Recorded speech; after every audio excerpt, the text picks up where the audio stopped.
Yeah. Um, so I'm excited to do this today.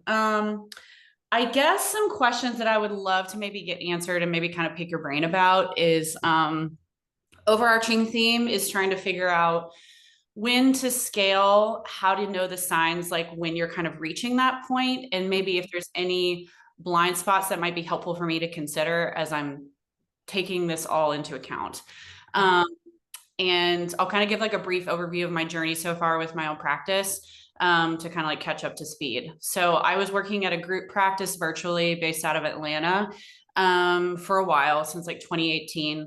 Moved to North Carolina, kind of did all the things, bought a house, had a kid, everything, and still work for that group practice. And it was great because it helped me kind of get through maternity leave and all the stuff. But I knew my goal was to get into my own solo practice and kind of start my own business. And so January of this year, I like pulled the ripcord on it and got a website made. I love my website. I'm very proud of it and started doing the Abundance Party and just really trying to like hone in and learn a lot of things. Hmm. I've more officially kind of launched in March. And since then, the this month and last month will be my first two like 5-figure months, which is like Awesome. so exciting. I've been like so Hmm. proud of that. It's been really cool. Um, and so as I'm kind of like thinking about this next year, as well as our goals of like expanding our family in the next year, I'm trying to think about how to do this sustainably and Hmm. what that really looks like. Because I've toyed around with some ideas of would I want to hire an associate or two? Would I want to expand services to offering like groups potentially? Or would I kind of want to veer a little bit more into some sort of like coaching type of thing, which I know would mean like kind of opening up another like LLC and such. Um, but I'm trying to consider like what makes most sense for me. My niches are anxiety, people pleasing, and perfectionism, kind of wrapped up in there with women, Hmm. especially. And then religious trauma, which I initially put as my niche for like LGBTQ folks, but it's really just expanded amongst like all adults, everything from Hmm. like fundamental kind of groups to high control groups and cult recovery. So my Hmm. niches are very like different, but I love working with them both. And so sometimes I kind of consider the challenges around that is like, it's not like it's just like eating disorders and I can kind of pick and choose certain things. Sometimes I feel like I'm kind of torn between like marketing wise, should I be marketing for potential associates that love working with more anxiety stuff, more religious trauma stuff, like, because it's all been like about me and what I like working with. Right. So just kind of wondering if there's any like blind spots and kind of picking your brain about like what might be some things to consider or what could be helpful for me to like focus on. And I know that kind of Hmm. is very out here, but hopefully that kind of makes sense. Yeah, makes total sense. So I think when I think about what's sustainable, I think about what's simplest. Okay. Um, so the current situation you have right now, making 5 figures a month, how is it feeling? Is it feeling simple? Is it feeling good? Are you feeling burned out? It's feeling pretty good, but I'm starting to notice that there are a couple of things I need to tighten up a little bit around boundaries for myself because I get really excited when I see like an inquiry come in and I'm like, oh my gosh, this is like an ideal client that I'd love to work with. And then I'm like, should I make a wait list? Is it time? Should I start considering referring out? Like I'm on that like edge of things, but Hmm. generally speaking, I feel like things are definitely pushing to full for me, like caseload wise. And the work that I do feels, I don't want to say autopilot, but it feels very like right in my lane of like both Hmm. of those specialties. So I really love the work I do. And I feel like energy wise, it feels pretty good. It's more so me from, I think, the personal standpoint of just making sure that I've got pockets for admin, pockets for doing notes, pockets for networking and stuff like that. So it doesn't feel like I'm just meeting with clients all week and not addressing the CEO type stuff. Got it. Okay, so it's not the clinical work. It's No. the business ownership work. Yeah. And I think even trying to decide too from like an income perspective, there is a part of me that feels like I love the one-to-one, but I'd love to be able to find ways where I can reach more people that doesn't require me to just do one-to-one, which is why part of me has thought like, oh, maybe hiring an associate that does religious trauma work or is interested in that would be great. Mhm. Um, but then there's the flip side of it of like managing an employee, all the things that come with that. My Yeah. practice is fully virtual too, by the way. So it's not like I have a lot of overhead necessarily. And I would be hiring somebody that would be open to virtual only Mhm. at this point. Mhm. So that's kind of like, I'm looking at this more from slowly being able to grow, but in a way that feels like I'm not moving faster than I can keep up with, kind of a Mhm. thing. Yeah. Again, perfectionism here. I'm working on it. So Right, right. We are our clients, right? we all are. Uh-huh. So, okay. I think about the sustainable thing and I think about the um like the financial benefits of having somebody. Now, one thing to know is that, and this is from the person I've learned all group practice things from and Yeah. modeled my group practice after what I've learned from her, Mm-hmm. is that when you have two associates working for you, you're typically making less. You're personally bringing home less Mm-hmm. than you are when you're solo. Okay. So there are these S-shaped curves in all business that like you've already experienced in your own business and now like you're up on the upswing of it. But when you Yeah. make model changes like this, you go back into an S-shaped curve where you make a little bit more and then you make a lot less and then you can go back up. You're going to have to hire more people, Mm-hmm. typically a good number of people to be able to like replace your current income. You're going to have to scale back because you simultaneously have to scale back your own clinical work because you are Right. now a group practice owner who has to spend most of your time marketing, managing staff, those kinds of things. Right. From a sustainability standpoint, um, in the way that I think of sustainable, which is increasingly more and more just simple, it is not the way to simplicity. It is the way to a lot of complexity that can Okay. absolutely pay off in the end. But you have to really enjoy managing peers. Right. That's the thing that most therapists complain about most in group practices is like, um, somebody just said it to me today of like employees feel like children. They're always asking me for something. Mm, And there's this sense of like, you have a master's or a doctorate degree, like figure it out. yeah, Like, like you you have got it. this. Yeah, yeah. Which especially when it's like your policies or your procedures or whatever, like it's totally fair for people to ask and to want clarification. But Right. when you're in that employee boss relationship, um, you have to like managing people. Right. Right. And also on top of that, you have to be a good picker. You have to Yes. choose really well. Yeah. Because one, even just okay hire can make your life so much more stressful. Yeah. So,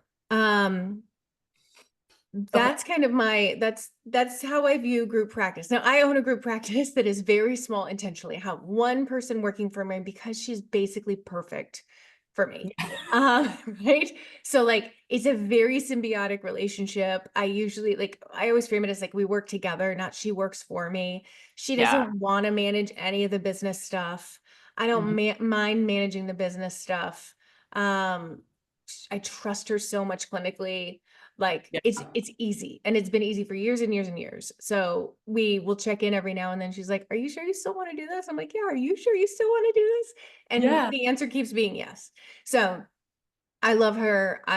You know, I am reticent to hire anybody else because it means it's going to take a lot more of my time because I'm going to need to amp up my marketing. I'm going to Yeah. need to do more like onboarding. I find to be the most tedious thing in the whole world. Mhm. Um, and in a group practice, I can't outsource it like I can with abundance. I yeah, it's I realize I'm coming from like strong bias. Right. So I'm also trying to check that because I also am friends with a lot of group practice owners who love it. The profit margins are really small. So that's Yes. something to keep in mind. I think when you're working in a group practice, it feels like, oh my God, they're taking so much money from me. But the running of the business often takes so much of the owner's time and the income or the revenue of the business that people Yeah. just don't see. Yeah. Um, And I think I've had some like personal experience with that where like the group practice I used to work at, she was super hands off, which initially felt really nice, but then I felt like I didn't have a lot of tools or resources to learn how to market myself. And it was mhm, primarily an insurance-based practice. So that kind of had its own referral sources. So I kind of felt like I was like, I don't know what the heck I'm doing. But mhm, now I feel better that I'm like, great, I know what I'm doing. And then I'm like, does that mean, and I feel like I have a lot of like inherent and learned leadership skills that I've like picked up, for over the years. So I think I could definitely like lead folks. But I guess, yeah, that's the question too, is like, I know somebody personally, a colleague of mine, who I kind of was their admin assistant for a while she was building her group practice. And I see the behind the scenes of, I think she's got like 4 or 5 folks. There are some great pros, and then there's some challenges too. And mhm, that sometimes a part of it is like trying to discern for myself, like, is that something that I want really? mhm. Is that going to like alleviate things for me, or is that just going to make it more complicated? So Right. if it's not group practice, the only other 2 ideas I have is some sort of like coaching something, because I Mhm, love teaching. I love like sharing knowledge and I love empowering people and stuff like that. Or running some sort of like group type setting, which, because of, to kind of back up a little bit, because of the religious trauma specialty, I feel like there's folks that like work and have like clients that they work with that have experienced that, but they don't like specialize in that. And mhm, even when it comes to trainings, there's not a lot of trainings around like how to approach religious trauma work and stuff. So I know it's like super specific niche mhm, with, which I love. Um, and so a part of me has wondered, well, does that mean that it would be helpful for me to go like almost like a supervisory route slash consultation group kind of thing? mhm, Or does it mean going to like providing like a religious trauma, like skills or process group type of stuff? mhm, Um, but again, I'm trying to think from both of those angles, what might make most sense from like a profitability standpoint, as well as an energy pouring out standpoint that doesn't feel like, oh, you know what I mean? yeah, Because I think that's the part too I'm trying to think about, is like, I don't want to spend all my time building like a curriculum or like a something, and then it just be like this whole bust. And then I feel like, well, now I just spent like 8 weeks feeling completely drained and exhausted, and I haven't had energy for my current clients because I just spent it all there, or I don't have time in my personal life and stuff like that. So right. I'm curious of your thoughts on that too. Yeah. So I think doing a process group, for instance, Mm-hmm. that's you're not having to create curriculum. I don't think that's going to be difficult for you to fill, given that you already have an overflow of clients calling you or being kind of at the crux of that happening. Mm-hmm. It's something that you could offer to your colleagues who don't specialize in religious trauma, but have clients who have some religious trauma, that their clients can come join your group. So I don't think you would have a hard time filling that. And I don't know, like, how do you feel about leading process groups? Does that feel draining to you or? Mm, I get nervous about it, Mhm, maybe because, hmm, I guess because I want to be able to have that space feel like something that's very like protected and safe, but I also don't want to like, I don't know how to word this. I think it takes a lot more energy for me to kind of ramp myself up to mhm, do group, or this is why I don't do couples work, because I feel like it takes a lot of personal energy for me to like show up. I currently have a family client that I work with that's kind of like a case basis right now, that I love it, but it's also feels like there's a lot of pressure, I think, mhm, in that mhm. way. So maybe in that regard, I almost feel like it would be more helpful to make it more of like again, I really like teaching. So maybe it's something in the like teaching psychoedy kind of thing. Yeah. Um, that feels like I love being able to share. And if people have questions, great, I can give them resources rather than in some ways feeling like I have six eyes on me, six sets of eyes on me, and then I'm trying to shine off my group counseling skills that I haven't done in a hot minute kind of thing. Got it. Got it. That's Yeah. kind Yeah. of what it feels like. Yeah. Mhm. Okay. So then if it's a psycho ed group, then you are building some curriculum into it, right? So it Yes. sounds like that is less tiring for you than the Yes. prospect of running a process group. The I think curriculum's easier. I think so. I think Okay. it'd be more work on the front end, but I think it would, once I have the curriculum together, then it's done if I wanted to run it again or something. So that doesn't feel too stressful for me because it's kind of plug and go in a way. Mm-hmm. Um, do you feel like it would make more sense to kind of focus it on clients that have experienced that, or looking into some sort of like consultation groupie type of thing for other clinicians? I feel like that, and as I'm saying it out loud, would probably be like harder to pull in because some clinicians might be like, no, I'm fine, I'm okay, or I've got this, or I can do a training online or something. But I don't know what, again, from like a referral source sustainability standpoint, like how I can make this something that is energizing and decently profitable to apply, Mm-hmm. you know? Yeah. So Because okay. I'm not a supervisor either, like with the state. Mhm. So that's Mhm. the other part. I don't know. I know you're a social worker, but like with the counseling stuff or the clinical, they change the letters too much these days. Yeah, they do. Especially like the North Carolina one. I still don't know. It has been I years, don't know but what's that changed. happening. I'm like, there are too many letters in There's there. too many letters. I can't even. So I know I'd probably have to look into like rules and stuff like that, but isn't there a difference between like supervision and consultation in that? Yeah, That like you don't have to absolutely. be a supervisor to do consultation groups, right? Right, right. Okay, okay. Yes, correct. Good to know. Yeah. So you wouldn't be able to sign off on anybody's licensure stuff, And but I don't that's want to not what deal with this is that. for. Yeah. I don't want to deal with that. Yeah. So yeah. So Um, let me tell you where my brain went and you tell me if this sounds interesting to you. It might okay. be a part of it might be bigger than you want to go, but if you were to create curriculum and do these psycho ed groups with clients, Yeah. and then you could train other clinicians on how to do the same psycho ed group, kind of like franchise it, almost like Brene Brown does with her Yeah. The dare groups. to, Yeah, or Dare to Lead or the yeah, Dare Your yeah. Way, or yeah, that's it, Dare Your Way. Hmm. Yeah. So like you could kind of franchise it almost so that people would pay to be trained in how to help with religious trauma and also as a part of their practice lead these groups you've created and vetted curriculum around. Yeah. Yeah. That sounds interesting because I think that could tap into, I mean, in some ways, I think it could be a good like pilot program-ish type of a thing to Mhm. see what works, what doesn't work, what I like, what I don't like, what clients like, what they don't like.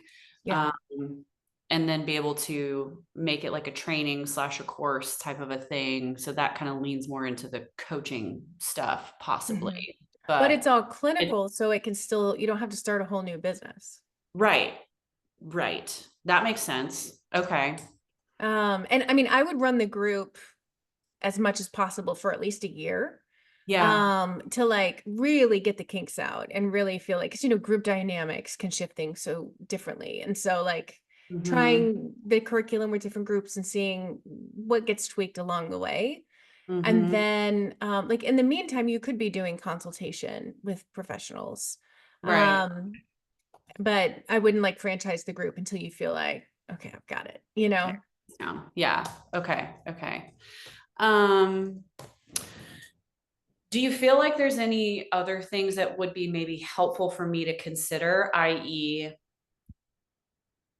being full to a certain, like for a period of time where like this is probably time to like explore expanding? Mhm.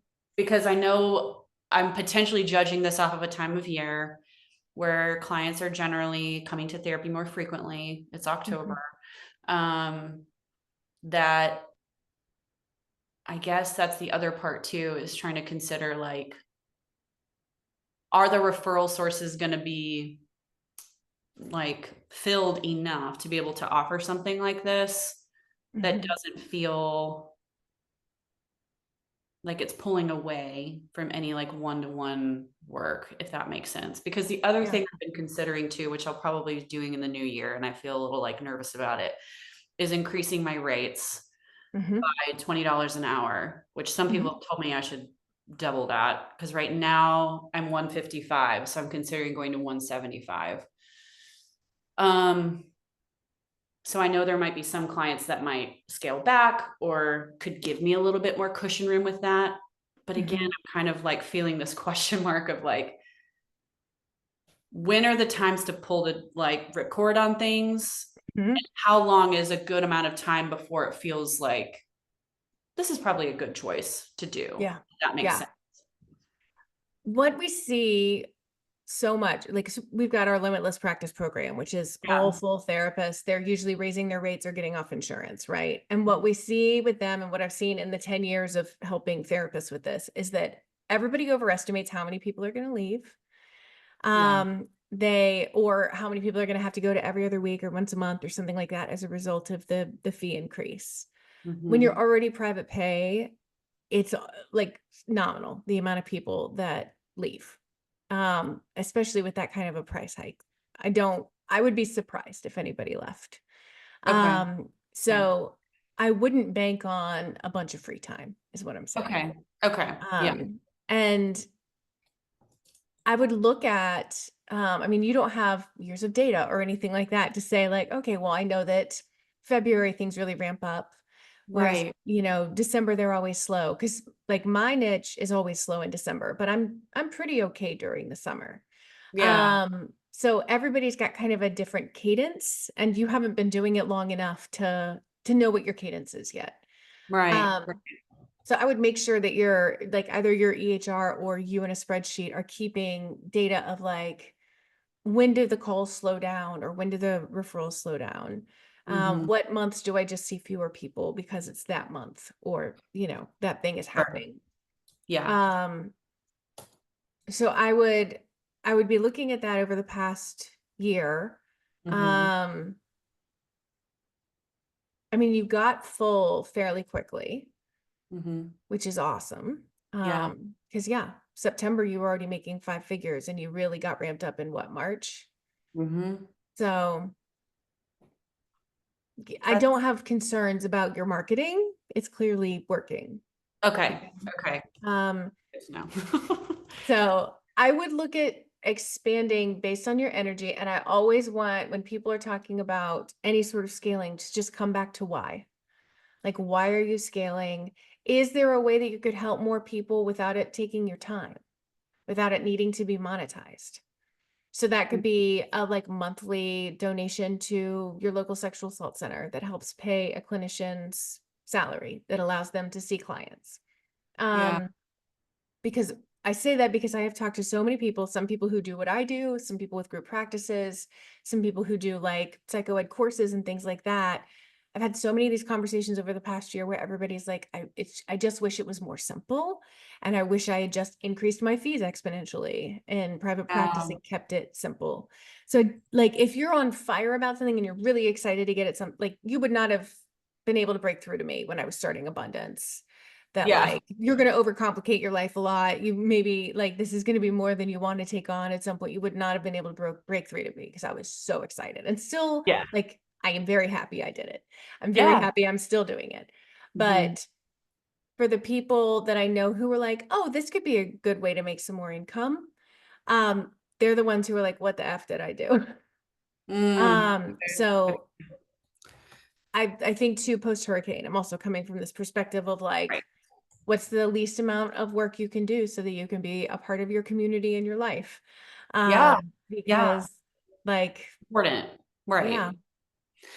Yeah. And I think the part, at least the season that I'm finding myself getting into is like after having my first kid, my maternity leave was because I was an insurance-based practice, while I was on leave, I had some like claims that were paying out that were okay.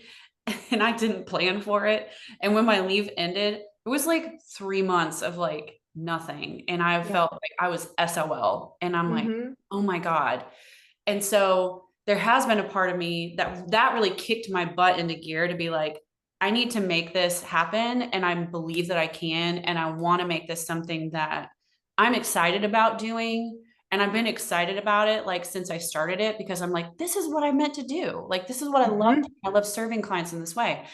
Um, and now that my kid is like a toddler and running all around and we're considering expanding our family, it's like I would love to be able to be at a place where I can still be able to do the work that I do and that I love, but that it doesn't drain me, to your point, so much where I'm not able to be present for picking up my kid from school or Mm-hmm. being home for maternity leave and not stressing out. Like I've already kind of thought ahead this time. I'm like, okay, whenever pregnancy number 2 happens, I'm going to start squirreling away money every month so that when that leave Yeah. comes, I'm not like, oh my God. Yeah. Um, so I feel like I've learned a lot and I want to be able to like not catch myself in a situation where I feel like I'm, what's the phrase, like up a creek without a paddle kind of a thing. Uh-huh. Where it does feel simple and it Mm-hmm. feels good and it feels like I can give back to my like community, but I can just be more present with my kids when they're young, you know? Mm-hmm. So I think that those are some things for me that I personally don't want to be a stay-at-home mom. I like the balance of working and being Mm-hmm. able to make my own schedule. But I want to be able to like be around for these years when they're young. So Yeah. and if there is a scaling back in like any time that I'm addressed that I'm not working, I want to still be able to make a consistent income slash have planned for that. So it's not like, oh God, what am I going to do kind of thing, Mm-hmm. you know? So I think Yeah. if that answers your question, like that's where I see myself that I'd like to be, big picture for myself, you know, as a Yeah. business owner. So what I'd recommend, because being a parent is no joke, right? Like there's just Yeah. so much extra work involved. Yes. And having a toddler and a baby is a cluster. I've done it. It's a lot. Yeah. Worth it, wonderful, all of it. And Mhm. what I would recommend is when you raise your rate, sock away all that extra money. Like live Right. on the same rate you're living on now, because it sounds like y'all are pretty sure you want to expand your therapy. You want to expand your family. Yeah. Um, Yeah. if you're able to, right? So I would sock all that money away. And once you're pregnant, start socking more away. Yeah. And that way you've got a nice juicy cushion, less stress. Um, I would say like it sounds like raising your rate $20, you could absolutely double that. Honestly, somebody who's paying 150 can pay 190 most of the time. Yeah. Um, so really consider, and somebody who could pay 175 could pay 190 for sure. Yeah. Yeah. So I would consider it, like, or just making it an even 200, like, Is but isn't some sort of psychology behind making it 190 or something versus 200 where people like, oh, it's not quite 200. I can do that kind of a thing. there is for smaller purchases. Okay. Like I still, even my higher ticket things, I still end them in a 9 or a 7. It's dumb. But Interesting. I think Yeah. with therapy, there's also like, it can feel more gimmicky potentially than just like my fee is 200. Mm, mm, So I mean, I don't think either one is right or wrong, to be honest with you. sure. Yeah.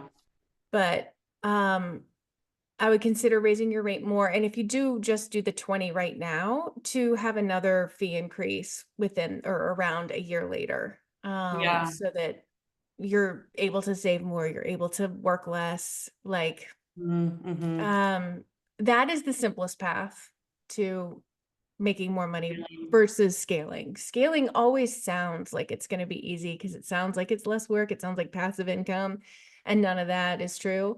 Right. It's just different work. And so if like I'm hearing you talk about how you love your clinical work and how it's what you're meant to do.